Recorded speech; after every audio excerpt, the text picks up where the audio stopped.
things that you can do in Victoria, British Columbia. Is Victoria, British Columbia on your Alaskan itinerary? If so, I'm going to share with you in this video some things that you can do in Victoria, British Columbia that you won't want to miss. Victoria is an absolutely gorgeous city in British Columbia. Now, this is on most Alaskan itineraries, especially if you're coming off the West Coast. If you're coming out of California, Washington, on Holland America, Carnival, Princess, Norwegian Cruise Line, any of those cruise ships going to Alaska, most likely Victoria, British Columbia will be on your Alaskan itinerary.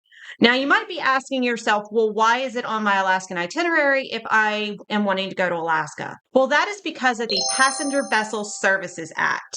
And this act states that any foreign flag ship has to visit a foreign country before coming back to the U.S.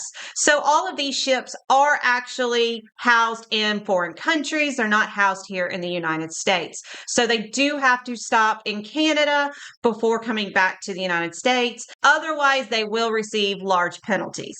So there could be a couple of different options when you are getting Victoria on your Alaskan itinerary. You might end up having a night port where you'll only be there for just a few hours because, like I said, they have to just dock there for just a little bit so that they're not getting those penalties.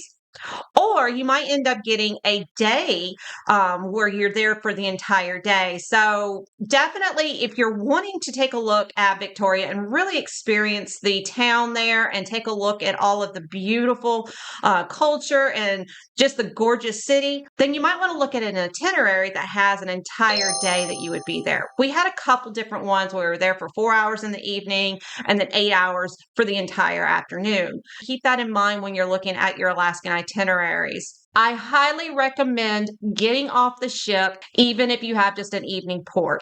Now, aside from just walking around the town and just enjoying the gorgeous area, there are some shore excursions that you can book with your cruise line, or there are some tour guides that you can book one with as soon as you get off the ship.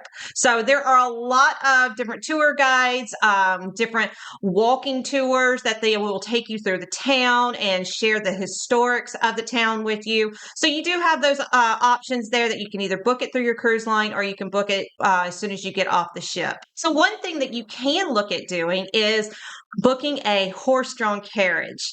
Now, you can do this and enjoy it even in the daytime or nighttime. Like I said, it's a gorgeous city. The nightlife is gorgeous because everything is lit up. But either way, you will definitely enjoy the horse-drawn carriage. They will start at the port and they will take you around the town and then take you over to James Bay. You will absolutely love it. They will narrate and it's just full of information and just a gorgeous scenic ride. Now, there are some options if you are there in the evening.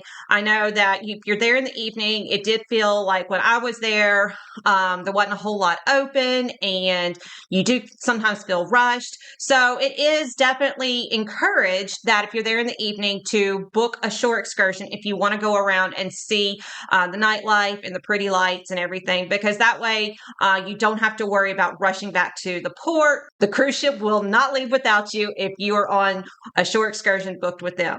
So it is recommended to book a night city tour when you are visiting there in the evening. Some of these tours will just take you around the town. You'll pass the Empress Hotel and you'll just see the gorgeous nightlife and of course still get that narrated historical information about the town. Now, some of the city tours will also take you over to Tim Hortons for some Timbits as well. So definitely take a look at that. And if you're wanting to walk to Tim Hortons, it's not too terribly far of a walk. I think it took us about maybe 35 minutes walking from the port over into Tim Hortons. So it's just past the town when you're looking at the whole downtown area itself. So it's not a terrible walk, but you can also get a city tour to where you can go over there with your tour guide, and while you're learning about the city, you get a chance to get some Tim Hortons on a little break. Something else that you can do is not only a scenic tour through the city, but one that will be coupled with the Royal British Columbia Museum. Now, that is a great museum to go and take a look at on a guided tour through the city, and then they will drop you off at the Royal British Columbia Museum, and then you get a chance to enjoy that at your own leisure. And then as you leave there, you're not too far from the the harbor so you can walk around and enjoy the harbor, and then walk back to the pier at your own leisure. Take a look at some of these videos I've got here for you. It gives you some other ideas of what you can do just walking through the town, how easy it is to just walk through the town and navigate the town on your own. I hope this was helpful for you. If it was, please give me a thumbs up. I greatly appreciate it. Bye for now.